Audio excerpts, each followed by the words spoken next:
Hi everyone, welcome back to my channel. It has been 6 months since my last video, and as you can see, I suffer from significant hair loss postpartum. So hopefully in the next few months you will see improved appearance from me. Today I'm going to share with you my 5 favorite books of the year 2025. It takes some effort to narrow the list down to 5. If you shared similar interests with me in history and sociology, please do watch this video and tell me how you think. 4 out of the 5 picks are actually history related. Book number 1 is an economic history on Latin America. The name of the book is The Economic History of Latin America Since Independence, written by Professor Victor Bauma-Thomas. This book is the best one among a few books I read on modern Latin American history. It covers periods from the colonial times to early 2000s, when the book was first published. The book itself is quite academic because he used a lot of macroeconomic data to back up his arguments. If you're not a big fan of data, I think it's completely readable if you just jump to his conclusions of every chapter. One of his insights is that the reason why Latin America's economic reforms has been lagging the changes in the global system is because the key interest groups of these countries are not under great amount of pressure to be sufficiently adaptable. Secondly, the political institutions are not independent enough. The other important takeaway I got from his analysis is that usually small countries are not able to build their industrial competitiveness because of the scale and the lack of labor resources to build up sufficiently integrated value chain in order to support their competitiveness. And therefore, for small countries, usually they have to be very dependent on their key trade partners. The second book on my list is called Asian Godfathers. Before reading this book, I kind of know a bit about the formal history of these areas. This particular book is very narrative driven, so it's very accessible. You almost feel like kind of you're gossiping some of the richest families in the world.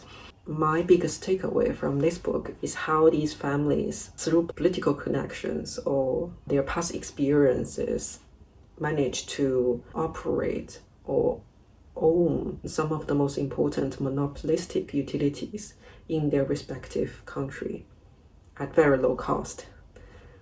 And that is their most important asset. And usually in the press, their interviews tend to conceal their most important assets. Instead, they'll talk about something more exciting, kind of how they contribute to the society, the more flashy businesses they have.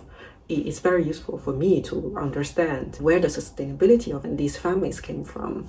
Stadtwell also talk about through their ownership or involvement in some of the key financial institutions in their country or in their region, they are able to influence the political systems and sometimes economic systems in their country.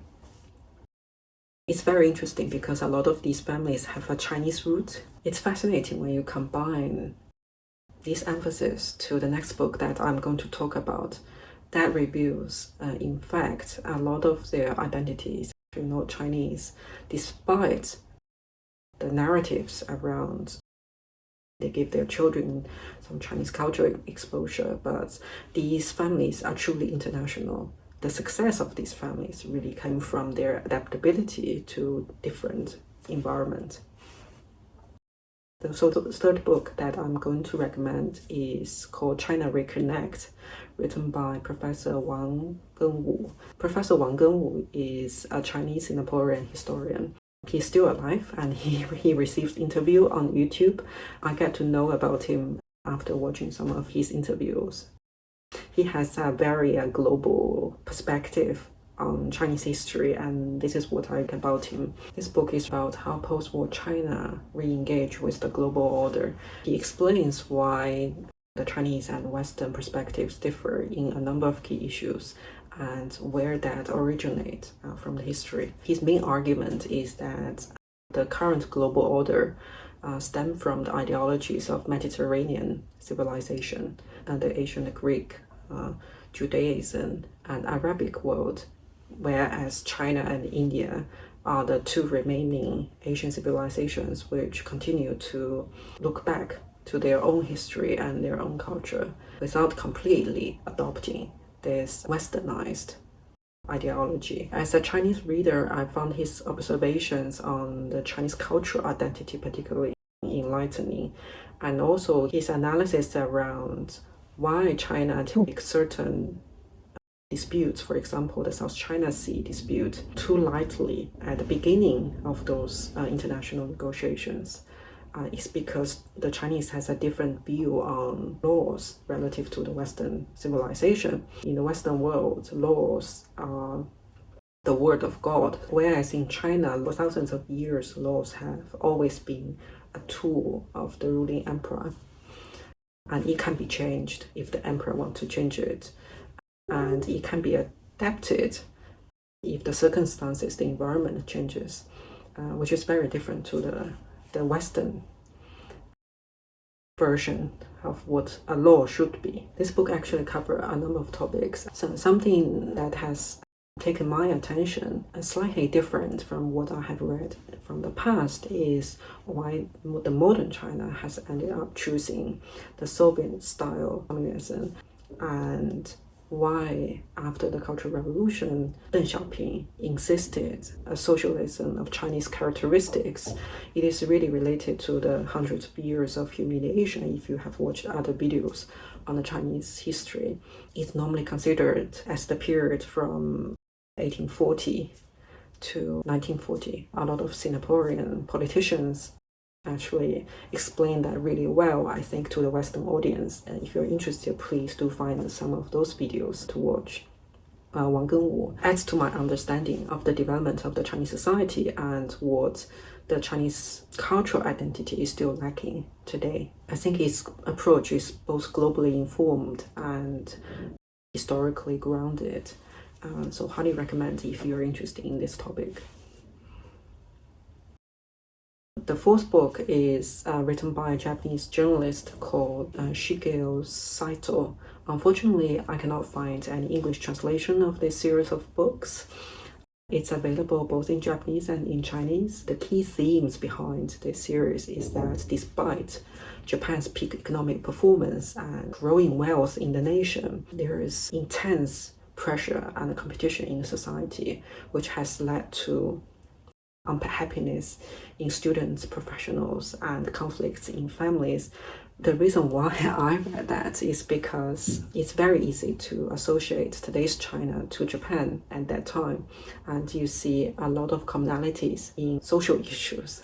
And behaviorally, it's much easier to analyze a different society which has gone through a very similar period relative to the society that I'm currently in. I think it's an insightful book that reveals a lot of the tensions within the society and a lot of the unhealthy desires, what people should prioritize but didn't prioritize, and they end up in tragic. I think for Chinese people, it's something that we should think about after this 2 and 3 decades of super economic growth.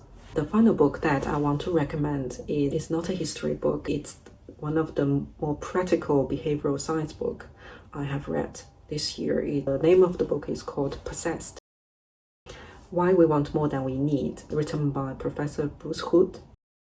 Professor Bruce Hood is a Canadian-British psychologist specializing in behavioral cognitive neuroscience. The key insight of this book is that the part of our brain responsible to produce excitement is actually not driven by ownership of things, but rather the desire of owning things. This explains exactly why people often feel more joy by looking forward to the next purchase rather than enjoying using up what we already own. That craving for novelty is the key drive for human innovation. But the same part of the brain is also responsible for a lot of the addictions. For example, gambling and substance addiction. Wood also discusses the unique relationship between human and their possessions. It's very unique in the animal world. We define ourselves through the collection of things we own, or more precisely, the collection of things that we think we could own. This includes not only objects, but sometimes even relationships. I think this book perfectly explains why, for example, let's say you're a big fan of Donald Trump and he's wearing that hat, and you will want to buy that because I guess emotionally you feel that you now own part of the characteristics you really like about him. It's funny when I think about how to fulfill this desire with things other than owning stuff. That's the first direction. And the second direction is how a lot of the adverts are trying to trigger that particular desire so that you end up making a purchase.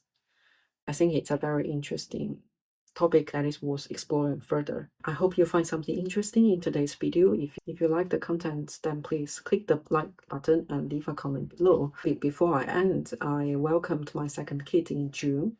It's a boy called Theo. He has brought a lot of joy to our family. Here I will put a small clip of him at the end of the video. And thank you very much for watching. See you next time. Bye. 来擦个口水。嘿嘿嘿嘿呀，袜子掉了，乖乖。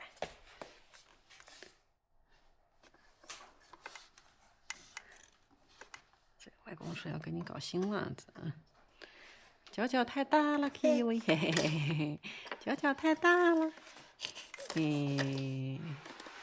跟哥哥一样，脚脚太大了，哗哗哗，小口水，